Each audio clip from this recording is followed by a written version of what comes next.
Assalamu alaykum hurmatli televiziya Dünya Uyghur Qurultayı Tor televiziyasi gündəlik xəbərlər proqramımızga xoş gəldinglar. Mən Hidayat Musacan.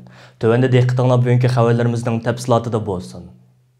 Şərqi Türkistandakı cəza lagerlariga qamalgan ayol tutqunlarning Xitoy erlarining kollektiv bosqinchilik qilishiga va jinsiy zo'ravonligiga uchirganligi haqidagi Angliyaning dunyoga dongliq BBC axborot kanali tarafidan 2 fevral kuni e'lon qilingan xabar doklati butun dunyoni dahshatga tushirish bilan birga chet ellarda yashayotgan Uyg'urlarning yurak porini laxta qildi. Tursun Ayziyovdan qatorliq lagerdan qo'yib berilib chet elga chiqishga muvaffaq bo'la olgan lager shohidlarining BBCga bergan guvohlik so'zlari shu darajada ichinishliqki, xalqaro kishilik huquq tashkiloti va analizchilar Xitoyning Sharq Turkistonda Uyg'urlarni asos qilgan yerlik xalqlarga yurgizayotgan jinoiy qilmishlari hatto 2 dunyo urushi mazgilidagi natsist Germaniyasining vahshiyliklaridan ishib tushidi deb qarashmoqda. Lagerga 18 oy qamalgan qozoq qizi Gulzira Oyilxon BBCga bergan guvohlik so'zida lager soqchilarining o'zini qiyib yalang'och qilingan Uyg'ur qizlarining qo'liga ko'yzi silib karvatga bog'lashga majburlaganligini, Xitoy erlarining kelib bu qizlarga navbatlashib bosqinchilik qiladiganligini, Xitoy erlarining qaysi qizga bosqinchilik qilishni o'zlari tanlaydiganligini bayon qilib mundaq deydi. Mening lagerdagi vazifam bo'lsa qizlarning belning ustidagi kiyimlarini soldirish va ularning midirliyanmug'ida qilib karvatga qo'lidan ko'yzi silib bog'lash. Ondan men o qizni uyda qoldiraman.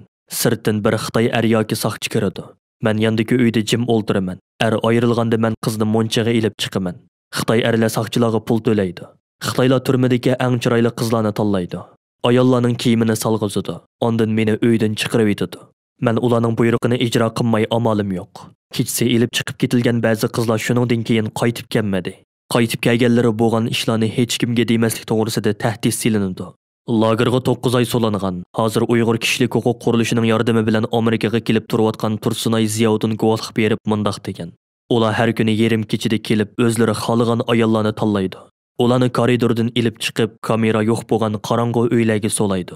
Tursunay Ziyovdan o'zining 3 qitim navbatlashib bosqinchilikka uchirganligini, har qitim 2 yoki 3 erning bosqinchilik qilganligini bayon qildi. Tursunay Ziyovdan turmadan qo'yib berilgandan keyin o'zi bilan o'xshash taqdirga uchirgan boshqa bir Uyg'ur qizini sirtda uchirtib tunib qolgan.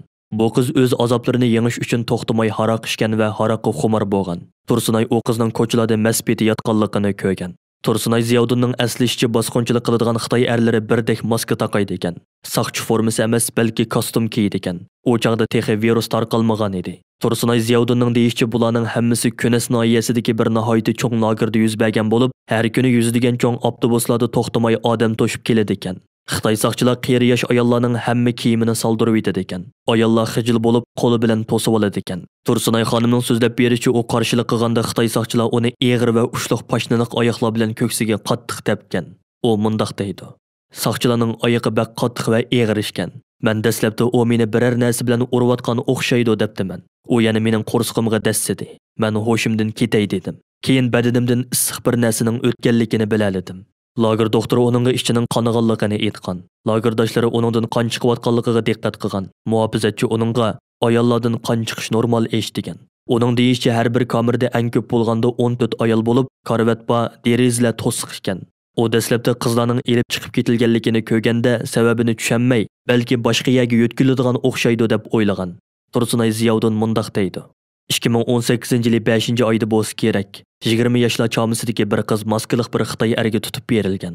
U qorong'u uyga kirgandan keyin varqirashga boshlagan. Men nima ishning bo'lganligini his qilmabdiman. Dastlabda ular uni urayotgan o'xshaydi deb o'ylabdiman. Bosqinchilik qilishini xiyolimga keltirmabdiman. Kamerdagi ayollarning hammasi degudek aqlini yo'qotgan edi. Lagerda o'qituvchilik qilishga majburlangan Qalbinur Sida xonim BBCga guvohlik berib munolarni bayon qilgan. Men bir Xitoy soqchi ayoldan bosqinchilik haqida so'radim.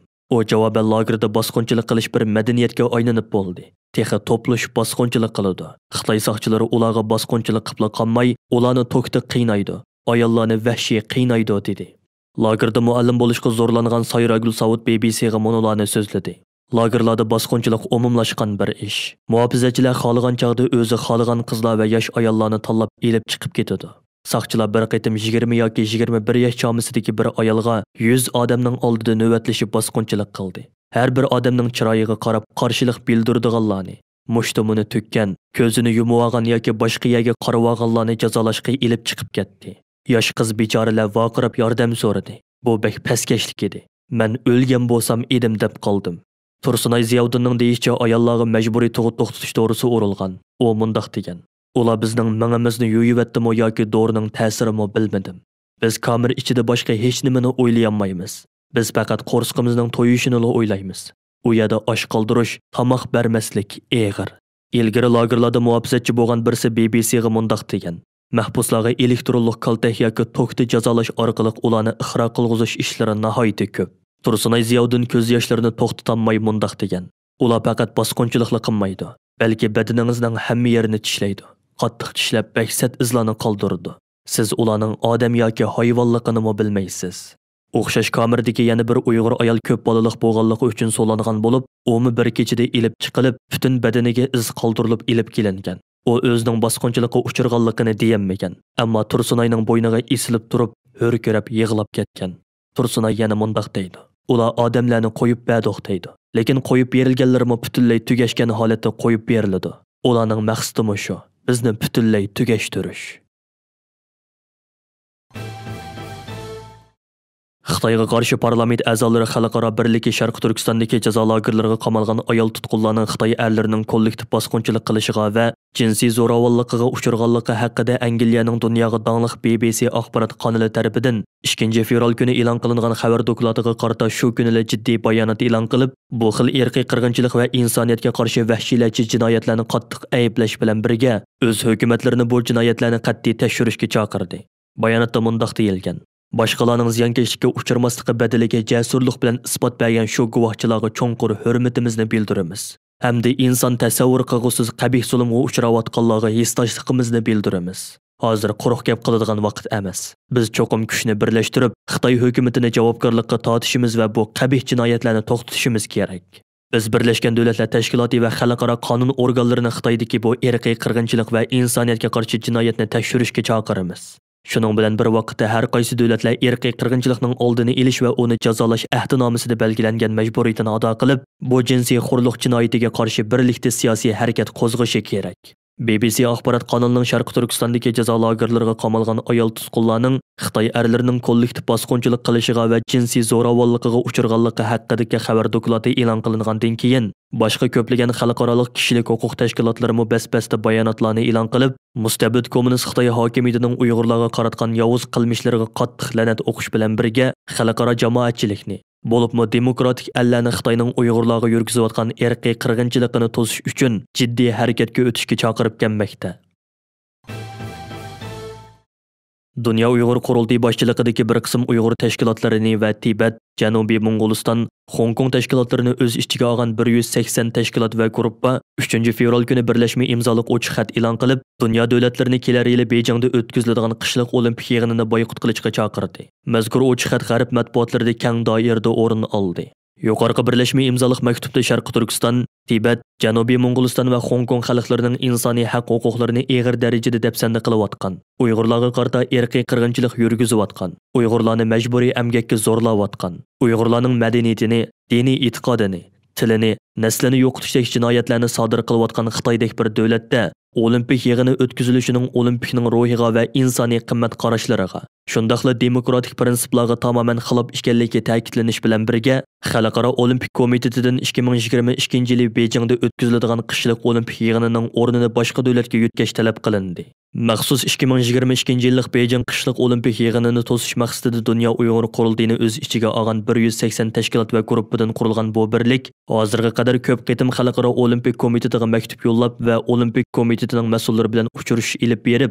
ulardan 2022 yillik Beijing qishliq olimpik yig'inini amaldan qoldirishni talab qilib kelmoqda. Shundaqla butun demokratik allarni Beijing qishliq olimpik yig'inini boykot qilishga chaqirib kelmoqda. Xalqaro kishilik huquq tashkilotlari bo'lsa Beijingda olimpik o'tkazish bilan ayni chaqda Nazi Germaniyasida olimpik o'tkazilganligi bilan hech bir farqning yo'qligini. Chunki Xitoyning xuddi Nazi Germaniyasiga o'xshashli Uyg'urlarga qarata irqiy qirg'inchilik yurgizib kelayotganligini ta'kidlab kelmoqda. Turkiyada yangi qurilgan o'qituvchi partiyalarning biri bo'lgan Kelajak partiyasining raisi, sobiq bosh ministr Ahmad Davuto'g'li 2 fevral kuni tushdan keyin Dunyo Uyg'ur Qurultayining muavin raisi doktor Erkin Akram apandi İstanbul'daki Kişilik Hukuk Teşkilatı'nın baş katibi Nuraddin İzbasar Efendi, Ankara'daki Uyghur Medeniyet Merkezi'nin mesulü Abdülhamid Efendi ve Uyghur faoliyatçı Salahiddin Qashqarli Efendilerden terkip tapkan maxsus heyetni Gelecek Partiyasının merkezinde qabul qildi. Ahmet Davutoğlu görüş jarayonida Uyghur heyetiga o'z partiyasining bundan keyin Uyghur masalasiga texmo bakrak ko'ngil bo'ladiganligini, masalani har xil faoliyatlar orqali Turkiyaning kun tartibiga elib keladiganligini ta'kidlab mundaq dedi. Biz keyingi yillardagi Sharq Turkistondagi kishilik huquq tafsandichiligini qattiq ayibladik. Sharq Turkiston masalasi insonlik masalasi. Shunga hozir dunyoning kun tartibida turmoqda. Bulardan sirt Sharq Turkiston bizning ot yurtimiz. Uyg'urlar bizning jon qarindoshlarimizdir. Sharq Turkiston Turkiy tillar divoni, Xutat Qobili qatorliq mashhur asarlar yozilgan zamin bo'lib, turk madaniyatining bo'shkidir. Bu yerda hozir insoniyatga qarshi jinoyat sodir qilinayotdi. Xitoy Uyg'urlarga qarata irqiy qirg'inchilik elib berishga boshladi. Ko'rishda Dunyo Uyg'ur qurultiyining muavin raisi doktor Erkin Akram apandi so'z elib, Kelajak partiyasining Uyg'ur masalasini izchil holda kun tartibga elib kelganligiga Dunyo Uyg'ur qurultiyi nomidan rahmat etdi.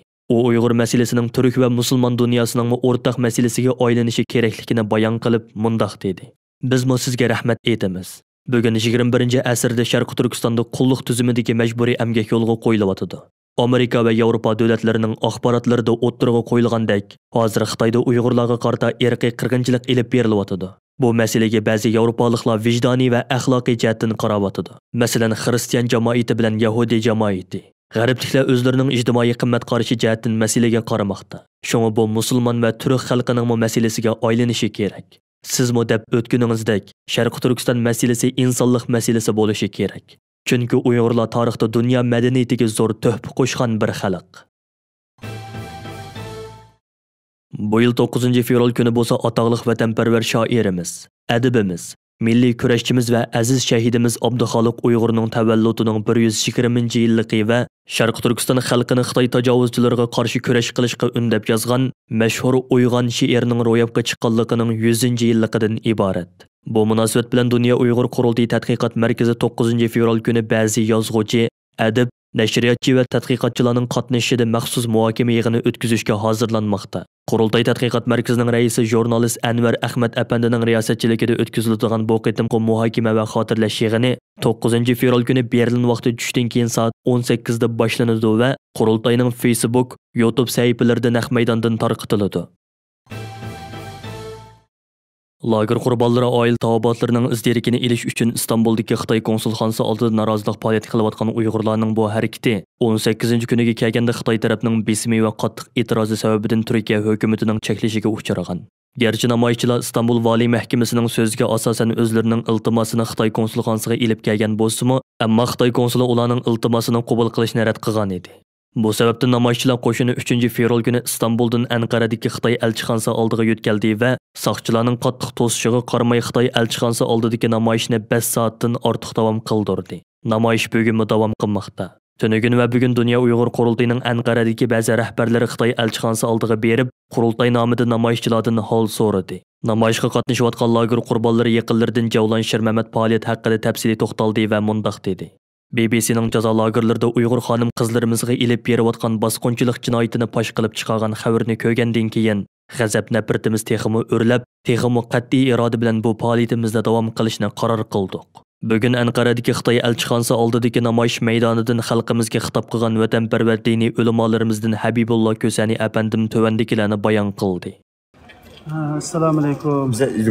Assalomu alaykum dunyoning har qaysi qarindoshlar. Bugun Anqaradagi Xitoy konsulxonasi oldidagi 2-kunimiz. Bugun 2-kuni. Hozir biz kelsak hali jiroqdan saqchilar to'sibdi. Bizni chat bir yer turinglar deganda biz unmaymiz, turyapmiz, ammo Xitoy konsuldan balkim kiravotsa hali jiroq yerda. Qarindoshlar, biz kimga qilsa turklarga ma'ni o'qib, shu bizning ojiz singillarimiz bo'layotgan ahvolni o'qib, agar vijdoning bizni katta qo'ysa biz ketaylik turdik. Ularning lekin boshqa javob bermaysak bilan turyapti. Ammo qarindoshlarimiz shu xabarlarni arabcha, turkcha, hamma tilda bor ekan besib, shuni ko'tarib, butun Uyg'ur xalqi hamda hozir maydonlarga tushmasak, qachon tushimiz men o'qimayman endi. Biz Allah subhanahu wa ta'ala Qur'oni Karim degan menvatgan ölükler degan qatorda bo'lib qolmay, hech bo'lmasa o'lgan tiriklardan qatoridan o'rin olishimizni Allohdan kutib kafanni kiyib, endi mushu ig'ir kunlarda o'zimizningki ochisanlarga, o'zimizning tuqqanlarga igi chiqmasa qarindoshlar, igi chiqdi odam chiqmaydi. Hozir taxminan 15 tak odam turyapmiz.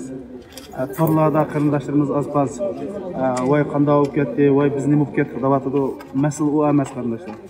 Masala jasorat bilan o'lsam shahid, qolsam o'zimdagi mana shu numusni juyman deb hamma odamning chiqishini ko'rsatdi.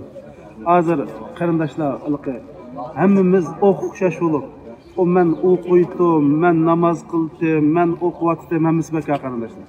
Biz nimaga yashaymiz? Nima deb hozir biz agar mushu da'voda, mush ochsinlarimizga ega chiqmasak, bizga yashash harom bo'ldi.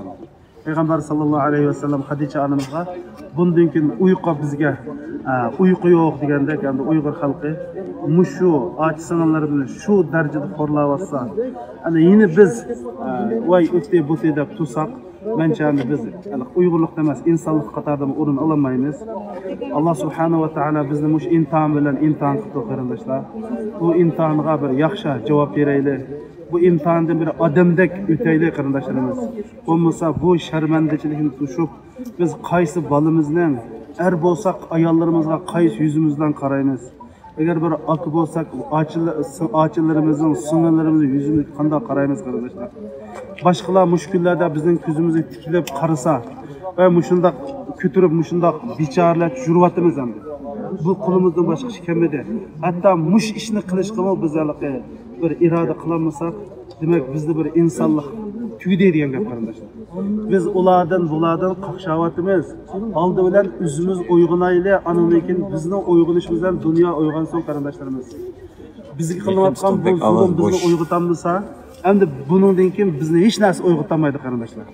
Bu Uyg'ur xalqini endi uyg'onmasa, Uyg'ur xalqining jinoyatini ko'tarib, apirib, ko'mab qo'yib, men Uyg'ur emas deb yashasa bo'ldi qarindoshlar. Chunki biz bu sharaflik nomni Alloh bizga beribdi.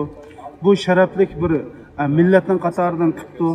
Endi bu cho'ng imtihonni bizdan qilibdi. Balkim Alloh subhanahu va taolo mash kommunistlardan iborat dunyoga ofat bu maxluqlarni balki biz Uyg'urlarning qo'l orqali yo'qotishni iroda qildi. Biz mana mush iroda bilan bu Xitoylardan o'zimizning xalqini qutqizish va bu benamus, bu zolim Xitoylardan dunyodagi xalqini qutqizish uchun Alloh bizni balkim tanlagandi. Hammamiz uyg'onaylik qarindoshlar. Dunyo shundan uyg'onsin. Hammanglarga rahmat. Hürmetli televizor ko'yuvchilar, yuqorida Dunyo Uyg'ur qurultiyi to'g'ri televiziyasi kundalik xabarlar programmasini diqqatingizga sundik. Yoqtirib ko'rganingizga rahmat. Keyingi qitimliq programmada ko'rishaylik. Xayr xo'sh.